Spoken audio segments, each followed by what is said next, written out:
భూమి తన గుండె లోపల కోట్ల ఏళ్లుగా దాచుకున్న రహస్యం బొర్రా గుహలు.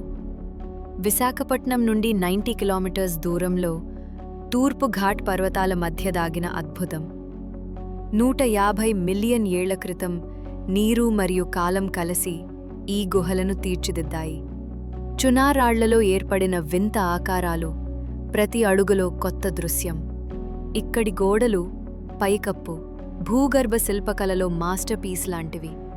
ఒక చిన్న జలప్రవాహం గుహలోపలే తన మార్గాన్ని కోసుకుంటూ సాగుతుంది. గాలి చప్పుడు, నీటి చప్పుడు, మీ అడుగుల ప్రతిధ్వని, ఇవే ఇక్కడి సంగీతం. ప్రతి మలుపు కొత్త రహస్యం, కొత్త అద్భుతం. ప్రపంచంలోనే విశిష్టమైన ఈ గుహలు శాస్త్రవేత్తలకు కూడా ఇంకా పూర్తి సమాధానాలు ఇవ్వలేదు. బొర్రా గుహలు ప్రకృతి మాత రాసిన 150 మిలియన్ ఏళ్ల డైరీ. ఒకసారి వెళ్ళి చూడండి చీకటిలో దాగిన ఈ ప్రకాశాన్ని.